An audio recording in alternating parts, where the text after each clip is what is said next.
a esta tercera sesión de nuestro taller de estudios culturales. Vamos a empezar con Ali Gómez. Voy a leerle su currículum, un currículum corto aquí, pero no es nada corto en realidad. Él es psicoanalista, cuenta con estudios de licenciatura en psicología por la Universidad Veracruzana y estudios de posgrado en filosofía y estudios clásicos por la Universidad de Barcelona. Es doctorante en filosofía. Ha tenido una sólida formación en psicoanálisis tanto en México como en el extranjero. Ha participado como ponente en distintos foros, entre los que destacan la Universidad Nacional Autónoma de México, la Universidad Veracruzana y la Universidad del Valle de México. Ha sido profesor de psicología y psicoanálisis en diferentes instituciones, entre ellas el Instituto de Estudios Críticos 17, el Colegio de Psicoanálisis Lacaniano y Muro Áurico, CEMAS. Actualmente imparte el seminario Poética de la Locura, el Psicoanálisis y la Filosofía a través de la revista Carta Psicoanalítica en la Ciudad de México y atiende en su consultorio particular a adolescentes y adultos. Bueno, muchas gracias por la invitación, como siempre. Un gusto conversar con mis queridos amigos de arte y cultura, y ahora en este espacio que también es, como conversábamos, es un lugar común, un espacio en común. Yo también aquí estudio el doctorado y colaboro también en algunos proyectos de filosofía. Y bueno, ¿qué podemos hoy charlar al respecto de la película? Primero, me gustaría hablar de manera muy amplia, de manera introductoria al respecto de la imagen, ¿no? ¿Por qué vemos cine?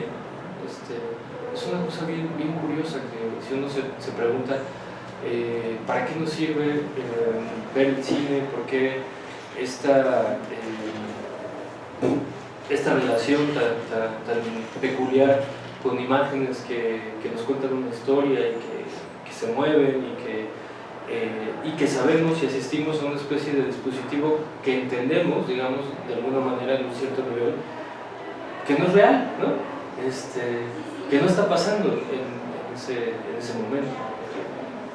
Recuerden ustedes, por ejemplo, cuando se cuenta, ¿no?, que las primeras imágenes transmitidas puestas por medio del cine en una feria, me parece que en París, y los hermanos Lumière que estaban ahí pasando en la llegada del tren, todo el mundo pensaba que era un entretenimiento y que los iba a tocar, ¿no? Pero inmediatamente después se cae en cuenta o se suma esta idea, ¿no? Es una imagen, es una representación, podríamos también decirlo así, y no menos importante y no menos contundente que, por ejemplo, en otro ámbito, y ha habido muchos siglos de esto, del teatro, ¿no? Uno va al teatro y a contar una historia, uno recibe la narración o la representación, y no por eso deja de ser menos contundente y, entre comillas, menos real lo que ahí acontece, ¿no? ¿Por qué? Porque se sienten las impresiones, se sienten las emociones, y en ese sentido, bueno, a mí siempre me ha parecido el cine como un dispositivo muy interesante para reflejar, y aquí es también a donde quiero llegar, reflejar algo de nosotros, ¿no? En nuestro lenguaje tenemos toda una serie de metáforas acerca de las imágenes que nos permiten entender o comprender cómo construimos este mundo, ¿sí? Hablamos de especulación, que no es otra cosa que el especulum o el espejo. Hablamos de reflexionar, que no es otra cosa que este ejercicio de ida y vuelta del entendimiento, y de que se hace una especie de juego especular. Entonces, las pantallas del cine también funcionan como esta especie de, diríamos, cristal, ¿no?, en cierto sentido, o de la superficie del agua, que permite, por un lado, reflejar toda una serie de acontecimientos, de eventos, de emociones, y que no se agota en ese mismo reflejo, ¿sí? ¿Por qué? Porque nada de nuestra cultura, nada de lo que produce nuestra cultura es reflejo fiel de toda ella, ¿no? Esto también es algo interesante. Es decir, si uno quisiera conocer, por ejemplo, si uno fuese extranjero y quisiera conocer la cultura mexicana, tendría uno que decir, bueno, pues el cine mexicano, ¿no? ¿Cuál? ¿Todo? y aunque uno viera todo el cine mexicano, uno entendería la cultura mexicana. No, son un reflejo de ella, ¿no? Las luchas quizá, la comida, ¿no? Sus calles, su arquitectura, nada, al final de cuentas, podríamos decir en nuestros términos, nada es un reflejo total, todo es un reflejo parcial, ¿no? de nuestra disposición cultural. Y hablando explícitamente alrededor de la película, no sé si vieron la película, si ya estamos todos, ¿sí? ¿Sí la vieron? ¿Sí la vimos todos? ¿La vieron en el cine? ¿No? Bueno, se dice, ahora se me escapa el autor, que habla del dispositivo cinematográfico, en francés tú lo debes de recordar, Clifford Mertz, ahora lo acabo de recordar, que dice que el cine se ve en el cine, ¿no? ¿Por qué? Porque hay una cierta disposición y un cierto aparato que debe funcionar así, ¿no? Es decir, en esta idea de entrar como en una especie de cueva, ¿no? Donde nos van a reflejar algo, si nos van a contar una historia que, les vuelvo a repetir, es bien interesante saber que no es verdad, ¿no? Y aún así, que no sea verdad no significa que no sea verosímil, no significa que no se parezca o que no tenga la forma, la estructura de la verdad, ¿no? Que es el teatro y que es seguramente otro tipo de artes a los que uno puede acudir, pero explícitamente de la imagen. Bueno, yo sí tuve la oportunidad de verla cuando salió en el cine y ustedes, me refiero al ala izquierdo, viendo de allá para acá, de nuestro auditorio, eran muy jóvenes, ¿no? Cuando pasaba Mad Max, las primeras en la televisión, no sé si las llegasen a conocer, pero esta película de la que charlamos es un reinicio de estas primeras películas protagonizadas por Mel Gibson, jovencísimo Mel Gibson, ¿no? Alrededor de los 20, 21 años.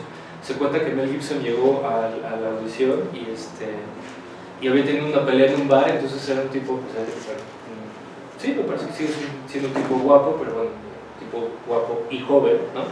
Entonces, el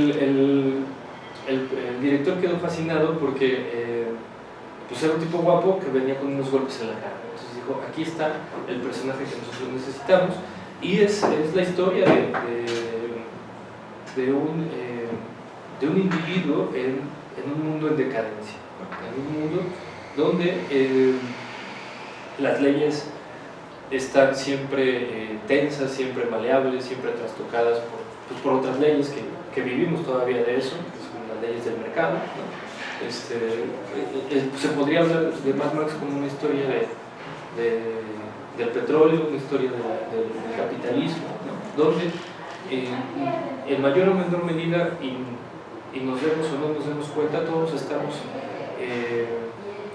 supeditados a las leyes del mercado, ¿no? A las leyes de la economía, quiero decir, ¿no? Entonces, se cuenta en estas primeras tres películas la historia de un personaje que representaba la ley. Mad Max fue policía, y en la primera película se cuenta como por intentar sostener una especie de ética, de comportamiento más o menos condicionada a una sociedad más o menos habitable, pues bueno, se mete en una dinámica de destrucción donde le matan a su familia. Ya estoy contando la primera parte de toda la serie, pero bueno, lo que quiero decir es que se ve tocado o trastocado por una serie de injusticias, rebasa un cierto límite, y entonces es Mad Max, ¿no? El loco Max, ¿no? Es esta idea que puede suceder ante cualquier circunstancia donde los individuos podemos, o los sujetos podemos, pues eso, ¿no? Perder los estribos y llegar a un punto sin retorno, ¿no? Se cuenta la historia de esta especie de antihéroe, ¿no? Muy carismático en las primeras series, o en las primeras tres entregas, y bueno, mucho también se ha dicho que si Tom Hardy no era el apropiado y demás, porque bueno, el papel que hace Charlize Theron también nos parece ser un papel muy fuerte, ¿no? Y bueno, ya trasladándonos a la película que nos compete, vemos a una sociedad que, digamos, en metáfora no puede ver otro más que el desierto, ¿no? Una sociedad basada en una especie de sobrevivencia, de recursos, de una decadencia, una estética, ¿no? Que refleja otra vez la idea de las formas, reflejan algo, ¿no? La estética de los personajes son pues una especie de collage, de improntas, de pedazos, ¿no? de una sociedad anterior, de ruinas, de despojos, ¿sí? Esta sociedad controlada por Immortal Joe, ¿no? Que es una sociedad de despojos, ¿no? Apenas sobreviviente de una guerra, se da a entender una guerra, una especie de holocausto nuclear, unas escasez de petróleo, donde ya no el dinero, ¿sí? No es el asidero, ¿no? De la sociedad, sino algo mucho más volátil y consumible, como son los combustibles, ¿no? Entonces, la película trata, o se sitúa en este entorno, y quiero nada más anotar algunas cosas para prestar después al diálogo. Primero es la idea de ficción, ¿no? ¿Qué es la ficción, o el cine de ciencia ficción? Una de las citas a mí favoritas con respecto a la ficción es de este psicoanalista Jacques Lacan, que dice que la verdad tiene forma de ficción, está estructurada como la ficción, y que la ficción de algún modo nos asoma aquello que no es tan evidente, o que no podemos soportar de manera tan directa, y que la ficción nos permite de alguna manera mostrar, ¿no? Piensen, por ejemplo, películas de ciencia ficción que hablan de esto que estamos diciendo, de los recursos y de la debilidad de los sujetos frente a los mercados. Hay muchas, o casi todas las películas de ciencia ficción son distópicas, ¿no? Quiere decir que nos narran un futuro decadente, ¿no? Piensa, por ejemplo, hay una película que se llama Soylent Green, que fue muy famosa por ahí de los 60, 70, me parece, con Charlton Heston como personaje, donde pues hay una escasez de recursos, de alimento, de agua, me parece que es en Nueva York, donde hay una sobrepoblación, y la gente empieza a comer una especie de sustancia ahí verde, ¿no? Que resulta ser, no se les quiero contar del todo, pero resulta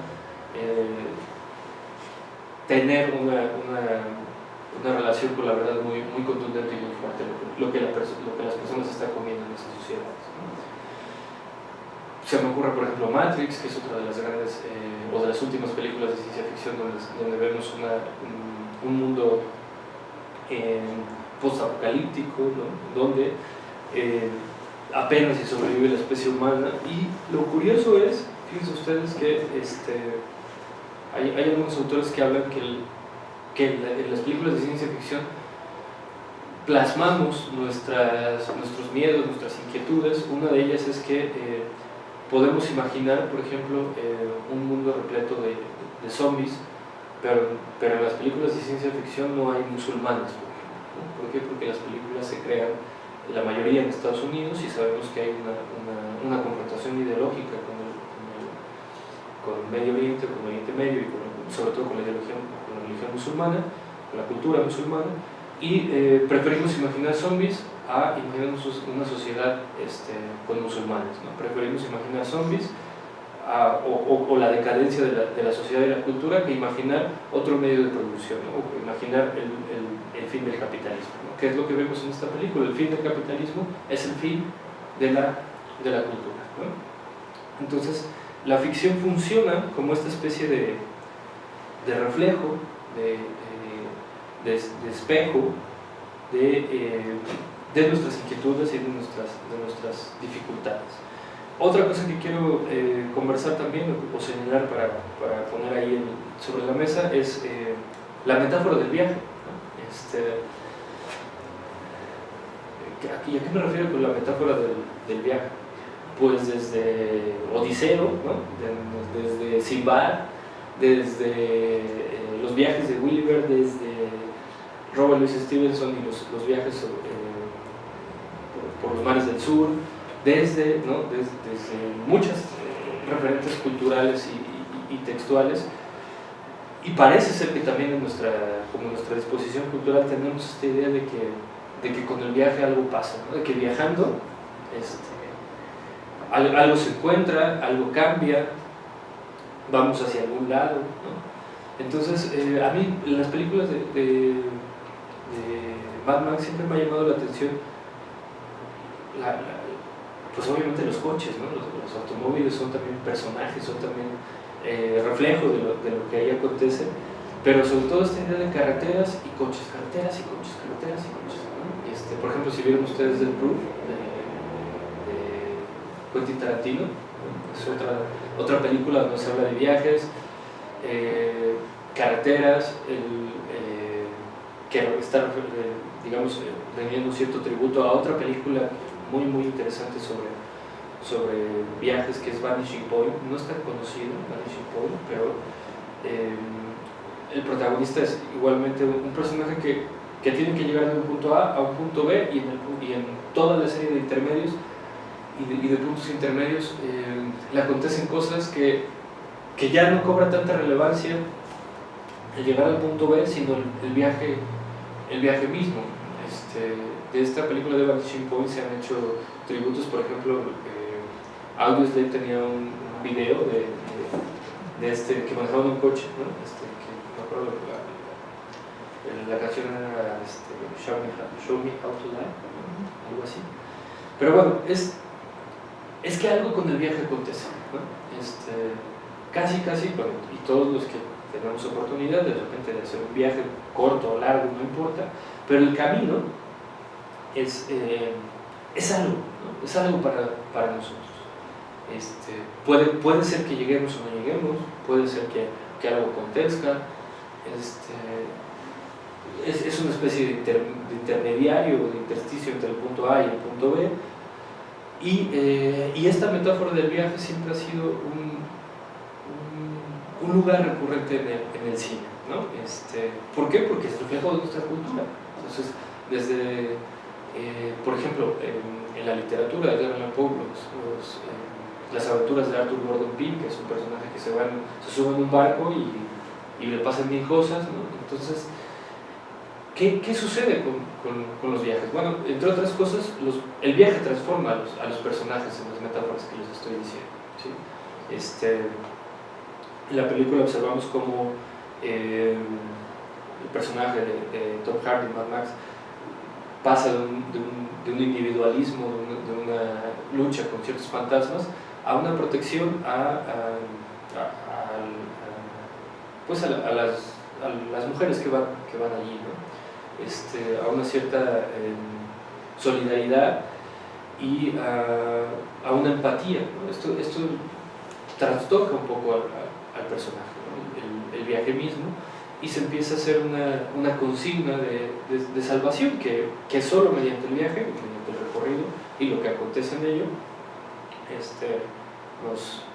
nos permite pensarlo así, ¿no? Entonces, una es la metáfora del viaje, otra, les decía, en una sociedad descrita sin el recurso de la moneda, tiene que funcionar de alguna manera, y es el intercambio de recursos, entre otras cosas, pues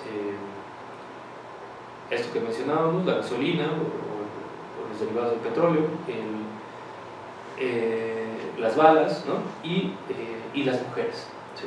Esto parece ser que vuelve a ser un tema recurrente, ¿no? Esta especie de mitología donde en un origen las sociedades se fundan a partir del intercambio de mujeres, ¿no? Y como una especie de atesoramiento, lo vemos también ahí, en la figura de estas mujeres que sirven a la reproducción y a la postergación de una especie de linaje que entre otras cosas nos cuenta de manera metafórica esta sociedad patriarcal en la cual todavía nos encontramos. Y por último, quizá no sé cuánto tiempo llevo, no me queda, pero bueno, por último, para señalar y para abrir al diálogo, es otra vez esta idea de que parece ser que el ser humano no puede vivir sin mercado, ¿no? De verdad, honestamente, ¿y a qué me refiero con mercado? Pues con esta idea de intercambio, con esta idea de posesión, ¿no? Donde hay intercambio, pues tiene que haber alguien que regule, y donde hay alguien que regule, tiene que haber alguien que guarde, y donde hay alguien que guarde, pues hay alguien que tiene más, ¿no? Entonces, esto, podemos imaginar un mundo sin agua, sin petróleo o escaso petróleo, ¿no? Sin internet, sin todas esas comodidades, pero no podemos imaginar un mundo sin leyes del mercado, ¿no? Estoy tratando de pensar en alguna película, pero bueno, donde existe la posibilidad de entender algo de esta naturaleza. Pero lo que más me ha llamado la atención y que quiero comentar con ustedes es esta necesidad humana de tener y poseer, ¿no? Esto parece evidente, ¿no? Y esto crea consecuencias evidentemente en los personajes, ¿no? De manera nada más así general, podemos observar cómo hay una idea de libertad, ¿no? en esta escape de estas mujeres que son atesoradas por este emperador, y hay varias pintas en donde ellas estaban cuando él regresa a buscarlas, y una de ellas dice, pues no somos objetos, ¿no? O sea, no somos esta especie de atesoramiento, de moneda de cambio, pero la realidad es que todos lo somos, ¿no? En cierto sentido, como les decía, es un reflejo, el cine, a veces de manera invertida. Entonces vemos como en esta idea de libertad, no somos moneda de cambio, no somos producto de esta lógica de mercado. La verdad es que no es cierto, la verdad es que sí lo somos, ¿no? Por eso trabajamos, por eso estudiamos, ¿no? Por eso intentamos más o menos sobrellevar. Digo, no seremos grandes capitalistas, no lo somos, pero no significa que no tengamos este trastocamiento a través de nosotros de las leyes del mercado, ¿no? Sino pues de qué se trata. Entonces sí somos una sociedad, y por sociedad me refiero también a que crea un cierto tipo de individuos que obedecemos a leyes del mercado, ¿no? A la tendencia a la acumulación, a la posesión, al intercambio, y somos producto también de esta sociedad que nos describen como ya caduca, ya acabada, pero que a final de cuentas sí somos esos objetos, en mayor o menor medida, queramos o no queramos, ¿sí? Y bueno, eso para iniciar el diálogo son los puntos que a mí me interesaba conversar el día de hoy con ustedes. Quizá los elementos estéticos por ahí que nos inviten a reflexionar, pues es lo que les decía, la estética del desierto, ¿no? Esta metáfora de la escasez, esta idea del viaje. Algo curioso en esta nueva entrega de Mad Max es que en las primeras y en la primera película donde Mel Gibson era el protagonista, todavía había carreteras, todavía había una especie de estado, todavía había una especie de leyes, ¿no? Donde los policías, más que policías, eran una especie de vigilantes. Y en esta última no hay carreteras, ¿no? Al menos ya no parece haber huella de ello, y todo acontece en una especie de desierto. Pasan por aquellas tierras verdes, ¿no? Que se supone que habría, y no son más que espacios anegados, ¿no? Infectados, y bueno, la idea es que no hay ya recursos verdes, porque pues, o vegetales, porque ya todo ha sido destrozado por nosotros mismos. Hay un diálogo donde el personaje se llama Nix, ¿no? Que los acompaña y también se cambia, digamos, en el viaje. Media vida. Media vida. El de la media vida dice, nosotros no tenemos la culpa, ¿no? Y una de ellas le dice, pues entonces ¿quién si no? Los seres humanos tenemos la culpa y lo sabemos, ¿no? Lo más interesante y lo más bonito es que lo sabemos y parece ser que vamos a eso, ¿no? Claro que hay una metáfora, una intención de una cierta conciencia ecológica, pero por otro lado tenemos y volteamos a nuestras sociedades y están construidas a partir del petróleo, ¿no? Entonces, otra vez, ¿no? Parece ser que no podemos dar marcha atrás en esta dirección a la que nos dirigimos y a la que nos invita a reflexionar la película. Y bueno, eso es más o menos lo que me interesaba dialogar con ustedes el día de hoy, a reserva de lo que podemos charlar. Sí. Muchas gracias. Vamos a continuar con la participación de la doctora Tania Costa. Ella es psicoanalista, tiene una licenciatura en psicología con especialidad en clínica, tiene una maestría en artes visuales con orientación en pintura en la UNAM, es doctora en investigación psicoanalítica, Sociedad Psicoanalítica de México, ha sido docente a nivel superior y posgrado en la Escuela de Diseño Gráfico del IMBA, en la Universidad del Valle de México y actualmente en la Universidad Iberoamericana. Es coordinadora de actividades culturales y académicas sobre psicoanálisis, filosofía, literatura, cine, arte, que se han presentado en foros como Casa del Poeta Ramón López Velarde, Casa de Francia, Casa de Cultura José Martí, Foro Cultural Chapultepec. Actualmente coorganiza el ciclo Filoletras en Casa de Francia y sus temas de investigación son psicoanálisis, modernidad, violencia, estética y ética. Gracias, Tania, por este foro. Comenzar, ¿no?, con una película que a mí me apasiona en cuanto al planteamiento del director. Pienso de entrada que es adecuado recuperar la idea de unidad en cuanto a las películas de Miller, ¿no? Porque en este caso sí se pueden discutir de un modo aislado, o sea, unidad, pero al mismo tiempo forman parte de una narrativa que las integra. Específicamente, ¿a qué me refiero? A que se va limpiando el espacio visual y la temática se va haciendo más puntual en toda esta historia, desde la primera película hasta esta última, ¿no? Hay ejes temáticos que aparecen en todas, que son los que tensan la trama que le está interesando al director.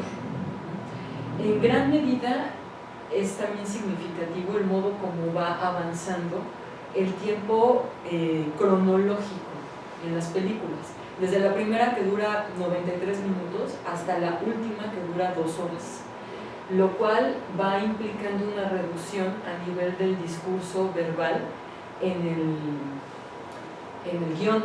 O sea, la última película prescinde casi de diálogos, porque lo que está haciendo el director es sostener toda la trama a partir de una narrativa propiamente visual, que es el lenguaje cinematográfico, el lenguaje fílmico, ¿no?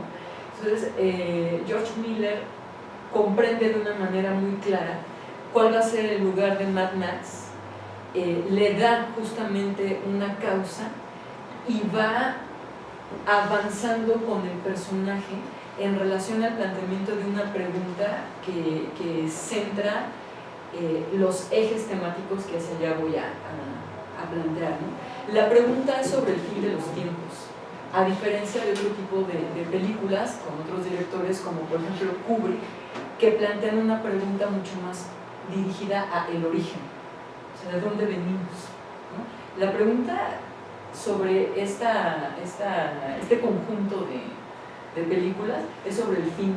Ahora, ¿el fin de qué? Hay varias referencias a el tema del apocalipsis, ¿no?, que por supuesto sitúan a todas las películas en una relación muy clara con una narrativa religiosa, que en la última película es muy evidente. O sea, el personaje de Immortan representa lo que, por ejemplo, en un acercamiento desde Freud sería el padre totémico. O sea, una encarnación de una figura a la que se le adjudican facultades divinas o más allá de una condición de los mortales, que tiene que ver con el ejercicio de un poder extremo, de poder hacer uso de los recursos a los cuales se reducen las mujeres. Las mujeres no están como mujeres, están como hembras, por ejemplo, ¿no? El combustible es un modo para poder tener efectividad en el desplazamiento por los vehículos, y eso tiene una lógica en el escenario en donde se está planteando la historia. Es decir, uno de los personajes principales que aparece en todas las películas, en las 4, es el desierto. O sea, el desierto va construyéndose como personaje de los personajes principales hasta mostrar su contundente e inminente avance en la última. El desierto avanza, ¿no? O sea, en la última película tendríamos justo un espacio visual en donde ya no hay huellas de esto que podríamos llamar un proyecto civilizatorio, ¿no? O sea, no están los edificios, no están las carreteras, no están las casas, no están tampoco elementos que cuando suceden, que sucede solamente en una ocasión en la última película, el árbol, Nux, que es media vida, no reconoce ese objeto, eso que está allá. Y una de las mujeres le dice, se refiere al árbol, porque claro, o sea, el objeto árbol no es parte de una condición cotidiana para él, ¿no? Porque ya no hay. Entonces, la construcción justamente del desierto como personaje es algo que Miller va planteando desde la primera película, ¿no? La primera película está filmada en Australia, las otras igual, la última película está en el desierto de Namibia, que además es una zona en el sur de África que muestra lo que está en la película como parte de la narrativa, que es el conflicto que lleva a una guerra, ¿no? O sea, no se pudo filmar por los conflictos que tenían a nivel bélico en el 2013. Se esperan un tiempo hasta que es posible filmarla, pero justo ese escenario contextualmente, históricamente, es representante de lo que está pasando en la película misma, ¿no? O sea, en la historia. Además de que, bueno, es considerado uno de los desiertos más antiguos del planeta, ¿no? Lo cual también tiene una condición significativa en cuanto a va a terminar con lo que inició, digamos, ¿no? ¿Qué va a terminar? Un proyecto civilizatorio, ¿no? O sea, porque tampoco se trata del fin del planeta, sino que lo que se está jugando ahí es el fin de la historia, de la posibilidad de construir una narrativa, ¿no?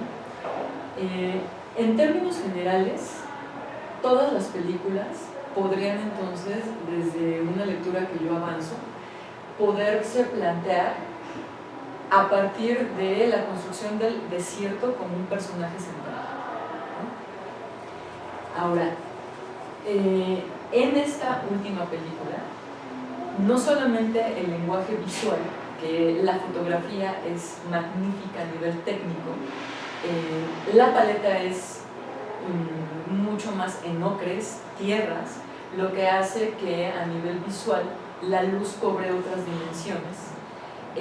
Casi todos los encuadres son clásicos, es decir, la mayor parte de las escenas tienen su punto de interés en el centro de la imagen, casi todas, lo que genera que el espectador no tenga que estar buscando los elementos para poder construir justamente una interpretación de lo que está mirando, porque los tienes constantemente en el mismo sitio. Entonces son escenas muy contundentes. Hay una constante acción, que eso es muy interesante porque son escenas que tienen poco descanso a nivel no solamente visual, sino de lo que está aconteciendo ahí, ¿no? Por supuesto que tensa mucho más al espectador esta narrativa y a veces se nos hace difícil entrarle al plano del contenido, porque se suele, digamos, como ubicar una aportación más en este discurso visual que en cuanto a la temática que está planteando Miller, ¿no? Pero por supuesto que sí lo tiene, ¿no? Es una de esas pocas películas de acción y de lo que yo ubicaría más como ficción científica más que como ciencia ficción. Ficción científica porque el discurso de la ciencia más positivista, moderna, estaría inclinándose a demostrar a partir de un método experimental lo que está registrado como hechos, la ciencia. Lo que está ocurriendo acá no es una ciencia que esté negándose en esa pretensión, como una ciencia ficción. Eso sería. No, está ocurriendo una ficción científica, es decir, de un elemento que integra la imaginación y recursos como la verosimilitud. Se hace uso del discurso científico para poderlo llevar a un límite, mostrando sus zonas de confrontación. O sea, ¿sería posible que eso llegara a ocurrir? Sí. O sea, como parte de una condición que muestra un hecho cercano a la verdad. Sí. ¿En qué sentido? Muy inclinado a la congruencia entre el objeto y la explicación que se da del objeto. En ese sentido, una noción de verdad, ¿no? Ahora, ¿sería posible decir que eso es real? Por supuesto. O sea, es real en cuanto hay un registro perceptual que le da contundencia en cuanto a qué es la realidad, percepción. O sea, eso es lo que construimos como parte de un referente para poder distinguir entre lo que está ocurriendo en el cine, por ejemplo, y lo que hacen otros discursos como el de la ciencia, que estaría trabajando en un dominio, cierta parte de la ciencia, más de la percepción y demostrar hechos, y lo que está ocurriendo en esta narrativa fílmica tiene que ver con la construcción de ficciones, ¿no? Entonces, el modo en cómo visualmente George Miller nos presenta ese mundo tiene que ver con una estética que hace uso de la paleta cromática como una experiencia placentera. O sea, si nosotros quitásemos parte del contenido de la película, visualmente es una película totalmente placentera. O sea, es una película bella, es una película armónica, es una película que cuida justo un elemento de equilibrio en todos los encuadres, es una película balanceada a nivel justo de recurso visual, ¿no? Lo que genera el contenido es justo la confrontación en esas dos dimensiones, porque un elemento visual tan bello y armónico se pone en entredicho con la posibilidad del exterminio de la vida. O sea, en esos espacios que parecen espacios de polvo de oro, brillantes, ¿no? En donde no hay basura, por ejemplo, que es a lo que estamos muy, digamos, habituados como una estética de las guerras, ¿no? O sea, lo que observamos son edificios destruidos y los autos que están ya descompuestos, o sea, basura. Eso no está en la película. O sea, el mundo no tiene ya el registro de lo que fue usado y dejó de ser algo útil, sino que eso se ha quitado ya en la última película y lo que observamos son páramos abiertos en donde los vehículos, que yo también considero como Ali totalmente, son personajes, ¿no? O sea, los vehículos, el Interceptor, por ejemplo, tiene todo que ver con la lógica del personaje en las tres anteriores principal, que es Mad Max, ¿no? El camión de guerra de Furiosa, ¿no? O sea, Furiosa es en realidad el personaje principal en esta última película, ¿no? Y es muy interesante cómo Miller la coloca como quien rescata a las mujeres, porque si lo hubiera hecho Mad Max, estaríamos en la lógica del príncipe que rescata a las princesas, ¿no? O sea, o el caballero, ¿no? Que las saca de la torre y demás, ¿no?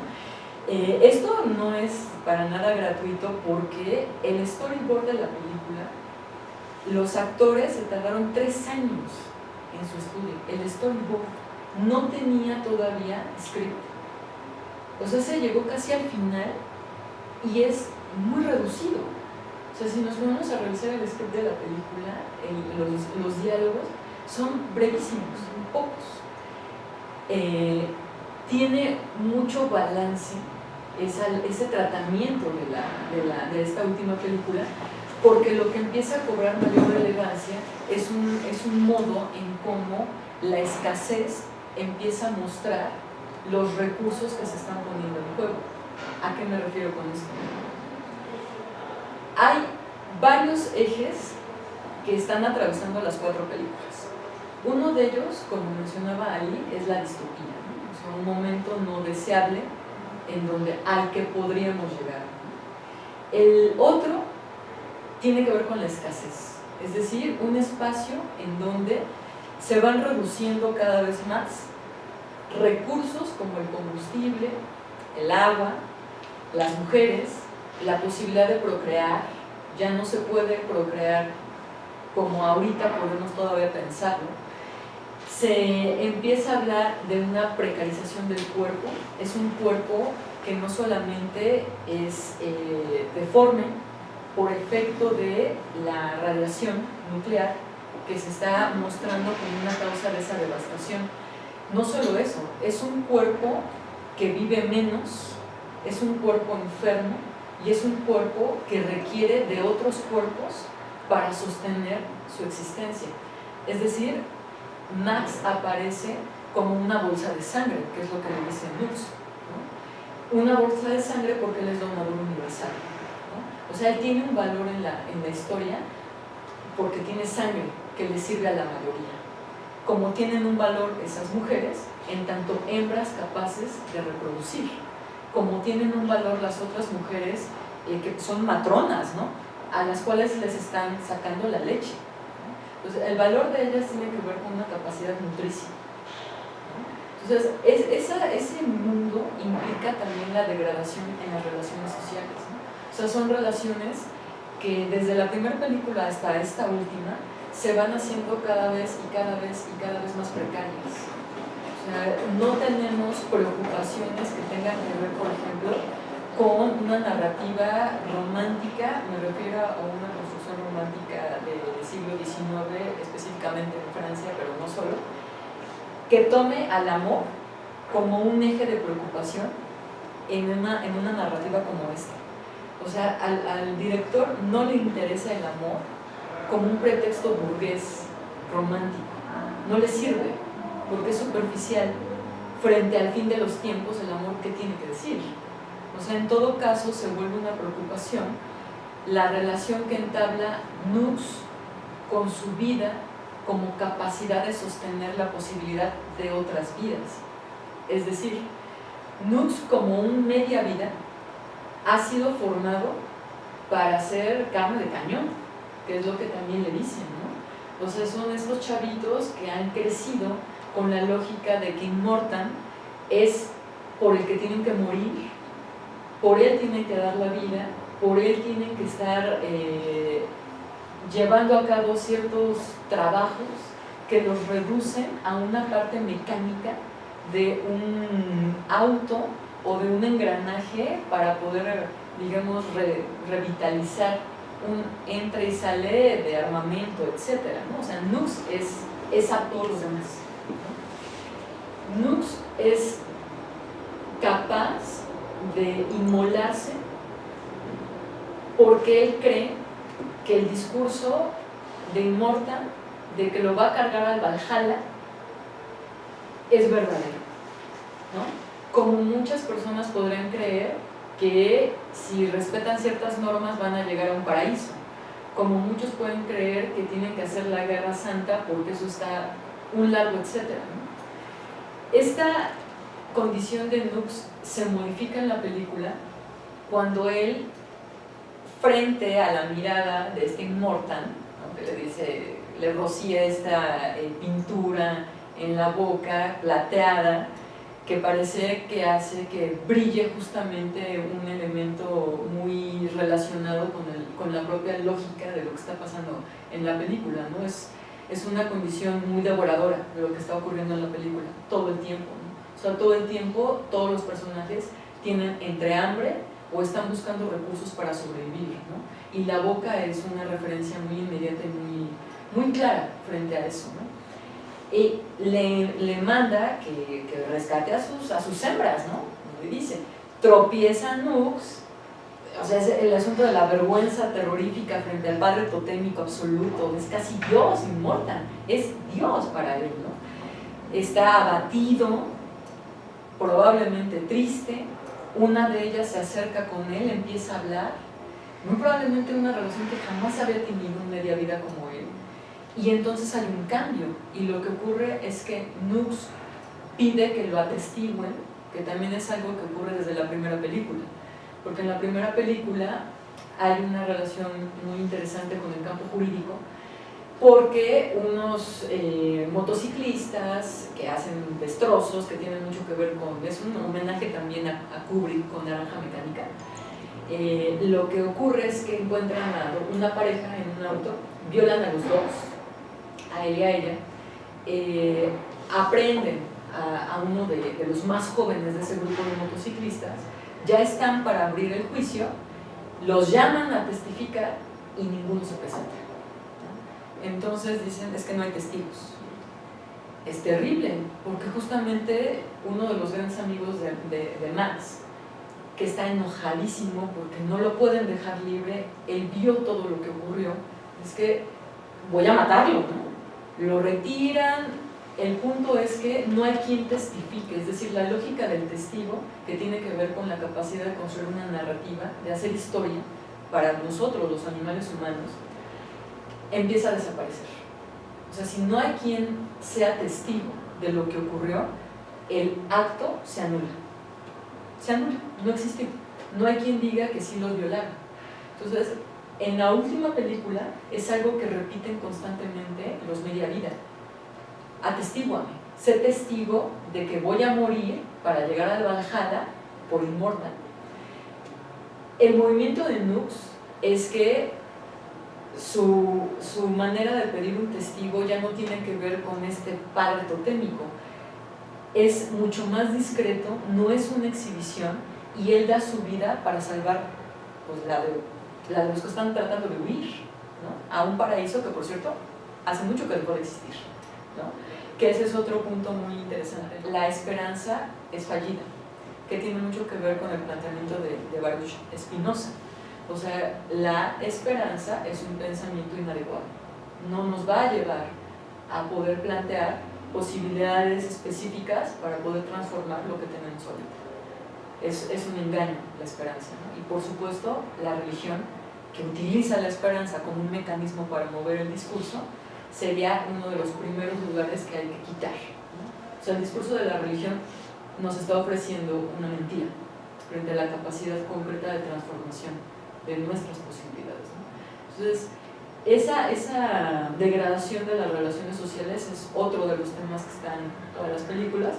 Estaría el discurso de la redención también, lo cual se vincula mucho con esta condición religiosa, porque hay algo que se quiere redimir y tiene que ver con Max. O sea, en la primera película, como mencionó Ali, Max no estuvo para defender a su esposa y a su bebé, y entonces los mataron.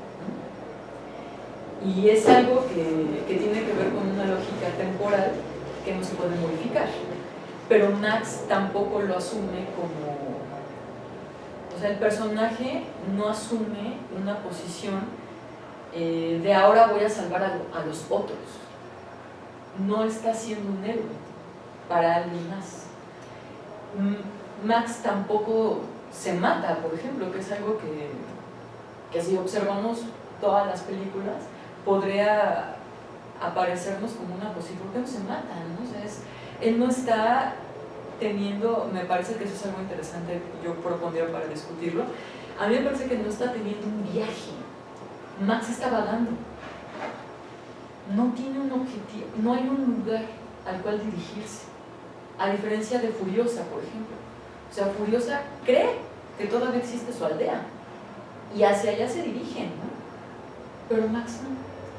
O sea, Max está como moviéndose, pareciera mucho más respondiendo a la lógica del desierto. O sea, las dunas cambian conforme el viento las modifica. Así Max, ¿no? Max Rokatansky deja de ser Max Rokatansky, que es el personaje de la primera, para ser Mad Max a partir de esa pérdida. Y esa pérdida tiene mucho que ver con una lógica del acontecimiento. O sea, el acontecimiento marca un antes y después en la condición de existencia, ¿no? La muerte de su esposo y de su hijo fue un acontecimiento, ¿no? A Max le ocurren acontecimientos desde fuera, o sea, no es algo que él esté buscando, es algo que lo encuentra y que se ve ahí como envuelto como una condición muy accidental. O sea, él no quiere de entrada ayudar, no sabe ni quién es Furiosa, ni quiénes son las otras, no le interesa, pero bueno, sí quiere escapar porque le están sacando sangre y si no también lo van a matar. Él reacciona más que tomar justamente como decisiones, ¿no? Que eso también va implicando como otra lógica sobre, digamos, no es un héroe, sino que estaría mucho más como un antihéroe, ¿no? Como una lógica que plantearía una cercanía, por ejemplo, con un personaje de cómics también, como Batman, por ejemplo, ¿no? O sea, que tendría como esa línea de desarrollo. Otro de los temas tendría que ver con una tierra de salvación, por ejemplo, ¿no? Al igual, y también me parece que es un lugar que podría trabajarse mucho con Spinoza. No existe esa tierra de salvación, ¿no? O sea, como otras películas que están planteando la posibilidad de que encontremos vida en otro sistema similar al de nosotros y que haya un planeta que pueda albergar una vida como la de nosotros, ¿no? El planteamiento de esta es que no es así, o sea que si la vida como la conocemos, la vida fundamentalmente desde una narrativa humanista, moderna, que está centrada en el ser humano, si esa se agota o se acaba, o sea, no hay más, ¿no? No hay como este planteamiento de, por ejemplo, interestelar, de vamos a guardar los gametos, ¿no? Y los congelamos y los enviamos para que si en algún momento se puede desarrollar la vida en otro planeta, tengamos otra vez una cultura, no. O sea, es decir, es una contundente posición frente a el inicio y el fin de la historia que no admite una elaboración para esta construcción de la tierra de salvación. No hay. Lo cual es mucho más directo a confrontarnos con lo que estamos haciendo. O sea, es una pregunta, Miller no está, yo no encuentro en la película, en ninguna, bueno, la 3 es una película horrible, ¿no? Que ahí sí podríamos decir que hay por todos lados errores, tanto fílmicos, selección justamente de los personajes, de la historia, pero bueno, nada es perfecto, ¿no? Ni Miller, pero quitando esa, ninguna de las otras películas estaría planteando una concientización para el público o sensibilización para que dejemos de destruir el planeta, ¿no? No, el ser humano hace eso somos, no solo, pero eso somos también. ¿Puede hablarse de un fin de los tiempos? Sí. El estado de sobrevivencia, que sobre lo del capitalismo también me gustaría quizá abrir por ahí el diálogo. Yo veo esta película con un capitalismo en su clímax. O sea, es un lugar en donde todo se vuelve mercancía, de una manera radical, todo. O sea, no hay dinero físico, papel, moneda, porque el valor de uso y el valor de cambio regresan a su forma más inmediata y directa. Cuerpos, sangre, fluidos, combustible, o sea, todo es capitalizable en tanto sea útil. ¿Cuáles son las vidas que escaparían a eso? Las que están con la población a la que inmortan les da un poco de agua, ¿no? Son ancianos, son mutilados, están deformes, tienen problemáticas de salud por las radiaciones. Esos son los desechos, ¿no? Ahora, la película ahí lo que hace es reflejar el estado de cosas actual de una manera clarísima, ¿no? O sea, las mujeres son la mayoría modelos, o sea, esa es su práctica en la realidad, ¿no? Hay personas que tienen un valor en este tipo de relación social que establecemos por el físico. Hay quien tiene un valor por la fuerza física. Todos los obreros lo que venden es su fuerza física. Hay quienes tienen un valor porque se les adjudica un poder sobrenatural, digamos, ¿no? Algunos gobernantes, representantes de ciertas religiones, etc., ¿no? O sea, no es una sociedad tan distinta a la de nosotros. Eso es algo muy interesante, ¿no? O sea, el escenario puede confundirnos, pero es lo mismo que hacemos nosotros. Es lo mismo, ¿no? Y la otra tiene que ver con el lugar de la música en la película. O sea, los recursos a los que hace referencia la música con Junkie XL, que es el mismo que trabajó la música para la película de Batman versus Superman, ¿no? Utiliza fundamentalmente instrumentos de cuerda y tambores, ¿no? Que además siempre han acompañado a las confrontaciones bélicas, ¿no? O sea, es un elemento de exaltación de los sentidos para poder reforzar estas narrativas que tienen mucho que ver con los nacionalismos, ¿no? O sea, la identidad a un grupo, ¿no? Que eso es lo que vemos en La Gran Persecución, ¿no? O sea, estos tambores y el guitarrista que es australiano, su guitarra sí saca fuego, ¿no? 70 kilos más o menos, ¿no? De peso la guitarra. Miller utiliza pocos recursos de software para producir esos efectos especiales. Él tiene una construcción mucho más clásica. O sea, sí son autos que están chocando, sí son acróbatas, la mayoría son del Cirque du Soleil, ¿no? Sí se están desperdiciando esos elementos, no son sets creados como en la película de 300, por ejemplo, ¿no? O sea, es un elemento y un recurso que varios se preguntaron cómo fue filmada esta película. Ya casi nadie trabaja así, lo que implicó el brazo mecánico de la emperadora Furiosa, ¿no?